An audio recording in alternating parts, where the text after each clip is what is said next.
This is DW News Africa. Coming up on the program, 30 years after South Africans ended white-only rule, who failed the victims of apartheid? Meet the Galela movement, elderly ladies protesting against being shut out of the country's truth and reconciliation process. The ANC government says they should end their demonstration and go home. Also coming up. In the Democratic Republic of Congo, it's the end of an era as the UN force MONUSCO pulls out. So who will protect the people now? And Kenyan athletes were in crashing form at the London Marathon. Not just one, but two victories. And Perez Jepchirchir smashed the world record, snatching it from her own mentor.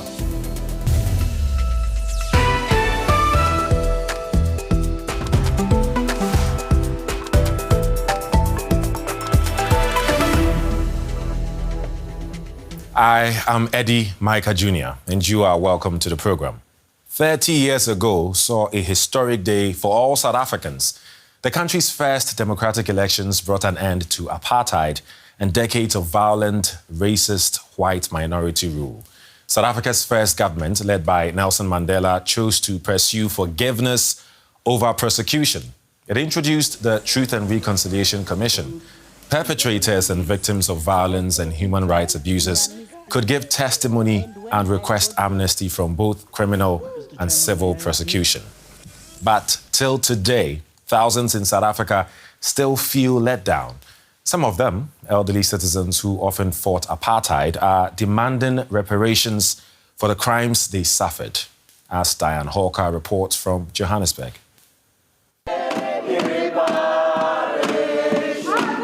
What they say is a fight for justice on the steps of South Africa's Constitutional Court.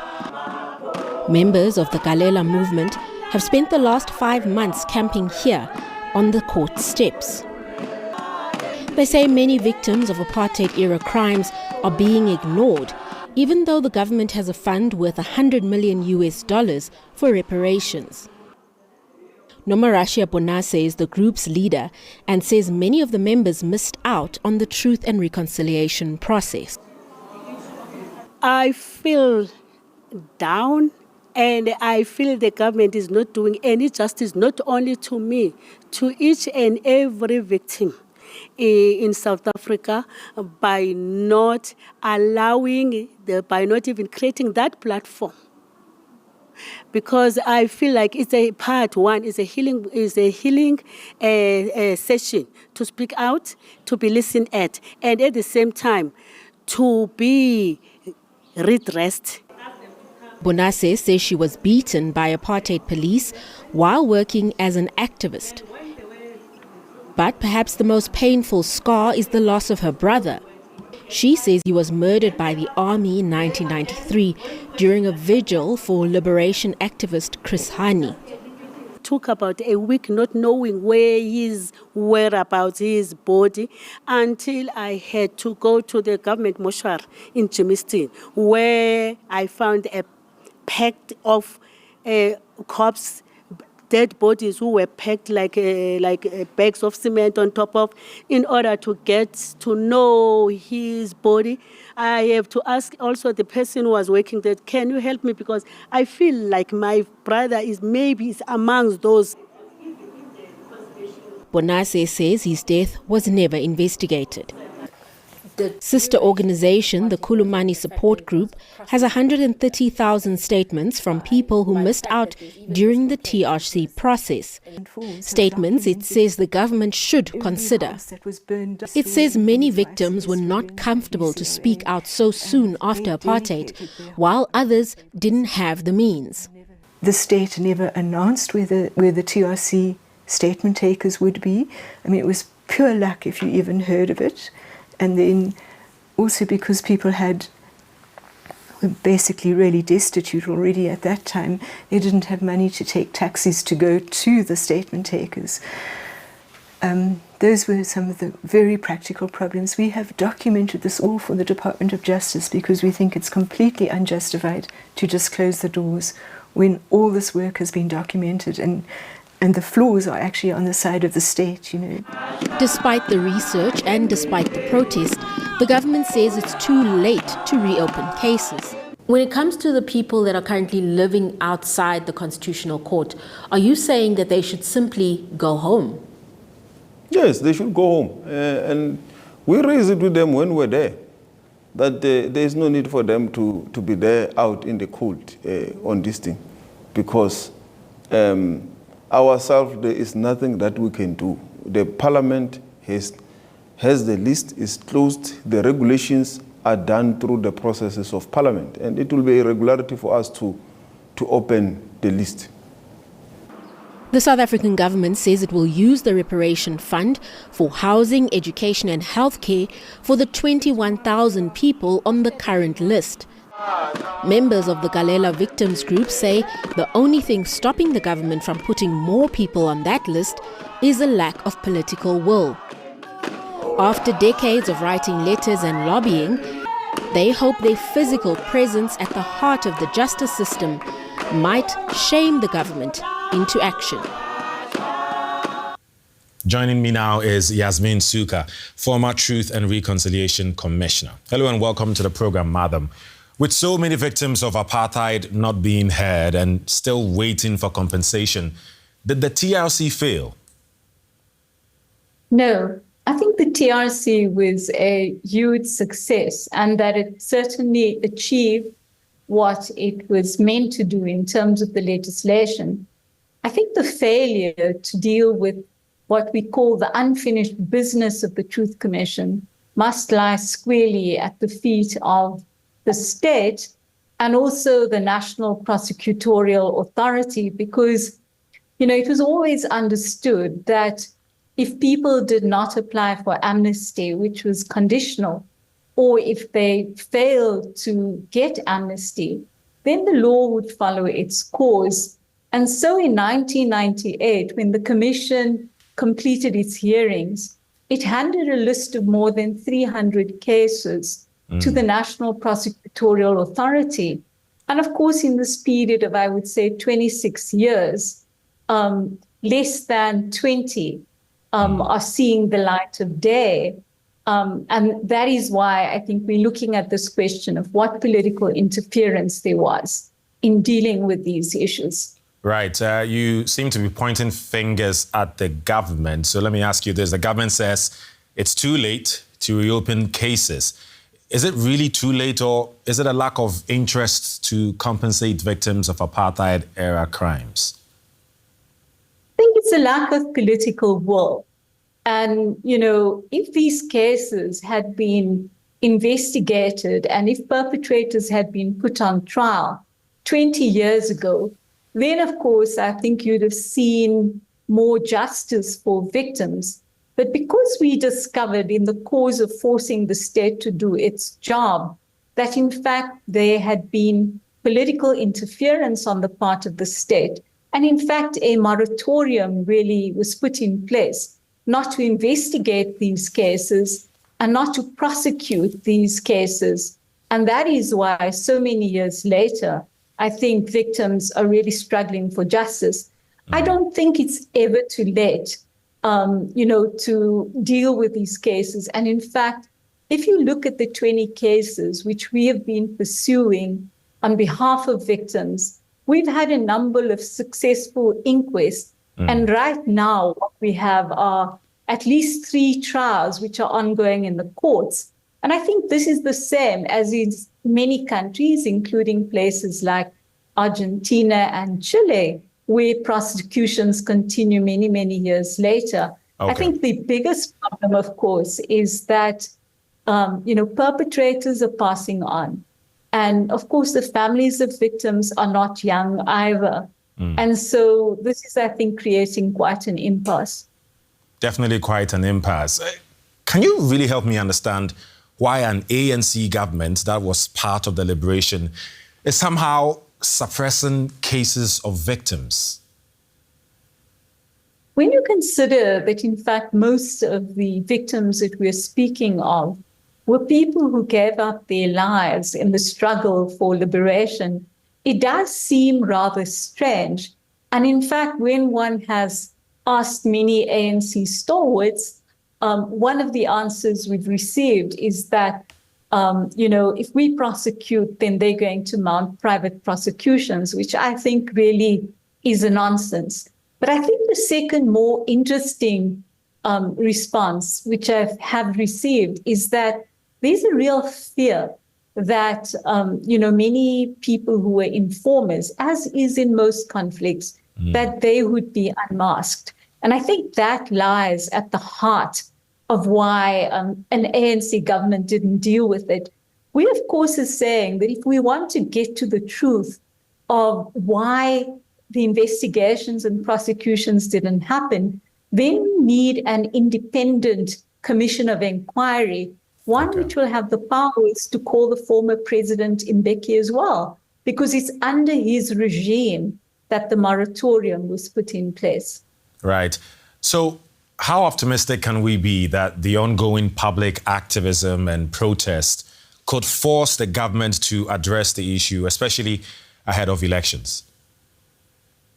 I think we have, through activism both by the families of victims and, of course, the Foundation for Human Rights, which has been the primary civil society organization, which has really pushed this question of justice for victims and reparations. And I think that we've been quite successful. But of course, there's a lot more work to do. And we are going to have to continue with that struggle. I think the sad thing, of course, is that now we have the intergenerational issue, whereas the children who were very young at the time their family members were killed were now taking up the baton. And, that is a trauma that is being passed on to the children as well. Right. Let me get to your thoughts on this quickly before you go. There's still so many victims of apartheid still waiting for some form of reparation. What's your recommendation? What would you like to see done today to address this? We've said that, in fact, on the question of reparations, there is still money that is left in the president's fund. The community reparations was never really paid out. And we believe that the government really needs to look at this issue again. And what we've got to look at is what kind of criteria we can put in place to at least compensate the victims that are still alive and their family members who need it. And in the case of prosecutions, we've said set up a special court, set up a court with sitting judges whose only job it is to deal with these cases, and set up a team of special prosecutors who are devoted to only dealing with these cases. And in that way, we can move these issues forward. Right. Yasmin Suka, former Truth and Reconciliation Commissioner, thank you very much for your time. Thank you.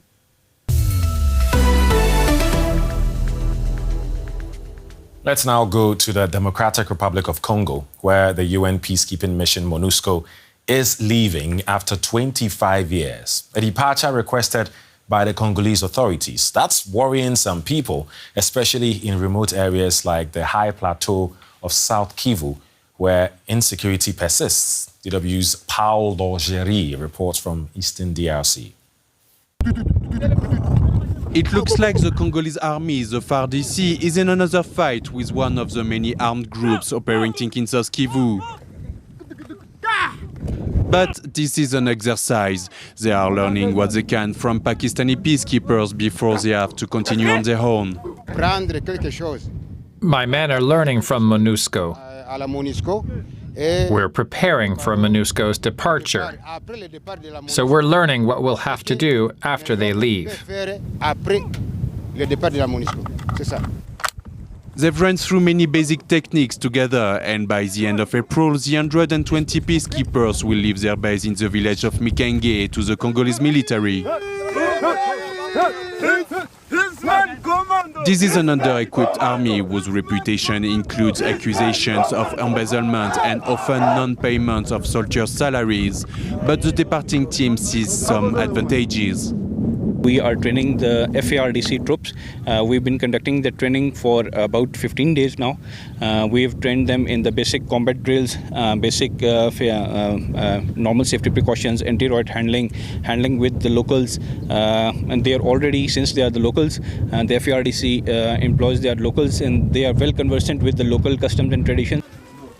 It's the people living in this camp who the Pakistani contingent has been here to protect since 2020.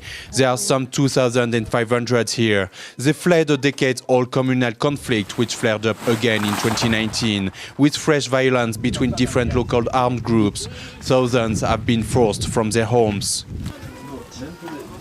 And many in the camp are scared to see the peacekeepers depart. Mais nous sommes vraiment désolés. We are very sorry. We're sorry to see MONUSCO leave because we're worried that insecurity will return.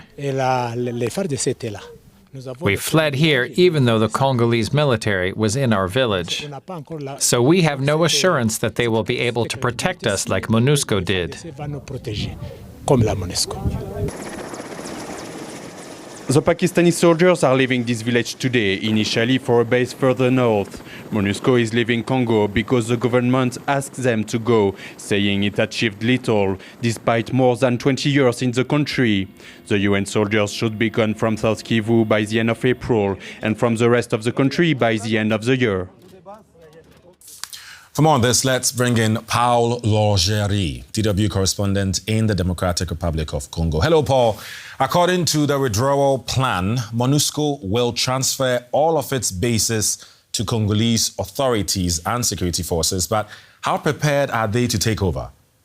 Yes, indeed. According to this transition plan, which has been approved by Congolese authorities last November, all the bases are handed over to Congolese security forces, which means that police will take over mainly in urban areas and city centers, while the Congolese army, called the FARDC, will be posted in remote places with armed group presence, such as Mikenge, where I was. So I don't want to predict anything on whether Congolese have the capacity to handle the protection of those places, and the civilians will live there. We know that Congolese army suffers from embezzlements and a lack of material, but to tell the truth, on my way back from Mikenge, I stopped by the city of Kamanyola, where the first MONUSCO base was transferred to the police in late February. What I found is an empty place, and according to a source who knows the area, policemen inside didn't receive any supplies or food since MONUSCO left. It was at least the case a week ago.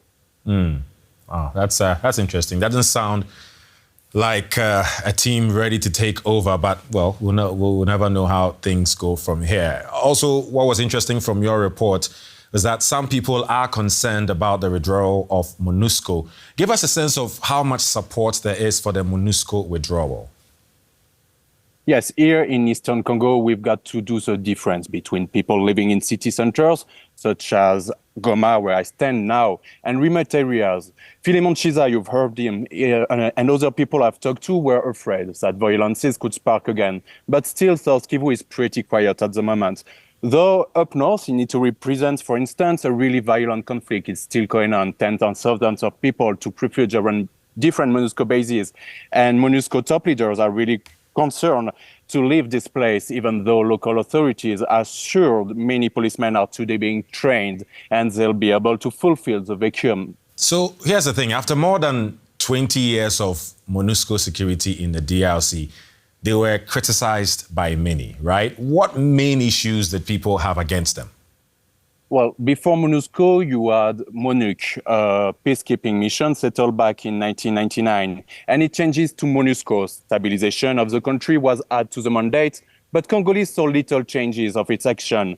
Of course, blue helmets can protect people, but conflict in different areas where MONUSCO was just kept going and nothing was actually really stabilized. According to people who organized demonstrations, they were fed up to see strangers driving big cars and earning a lot of money without seeing any change. This is at least what I've been told.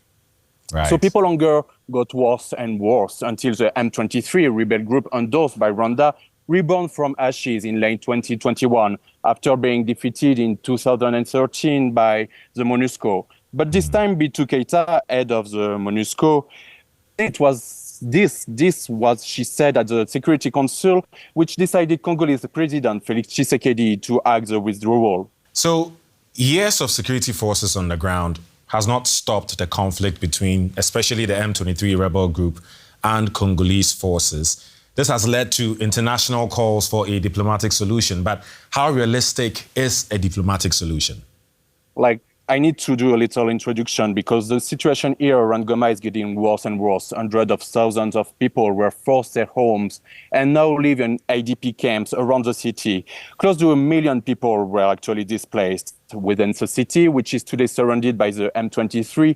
Many forces appeared, and I'm talking about militaries, mercenaries, foreign forces, and armed groups who kind of work together, showing the president he decided to fight rather than talk, actually. The only way to open a discussion today would be for the Rwanda president, Paul Kagame, to recognize the support of M23 fighters and the presence of Rwanda different forces in Congo, and then to act their withdrawal from the Congolese soil.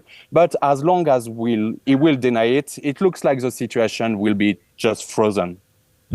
Clearly a lot still to be sorted out. Paul Lorogeri, DW correspondent in the Democratic Republic of Congo. Thank you.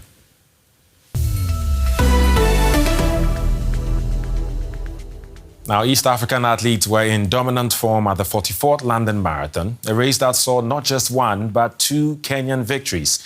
In the women's tournament, the reigning Olympic champion Perez Chepchirchir secured victory while smashing the world record, a time of 2 hours, 16 minutes and 16 seconds, wiping out the women's only course record set by Kenya's Mary Kaitani in 2017.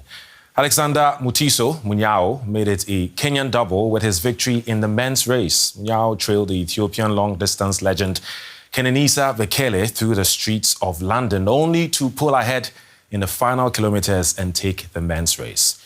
And Chepchirchir has her eyes set on another double in Paris. Take a listen. I know the race was not easy. It was windy, and I know the ladies were strong. So I told myself, let me wait until the last minutes. I'm feeling good. This was the last race for Kenya to select team for Olympics. So I was trying to work extra hard. I thank God.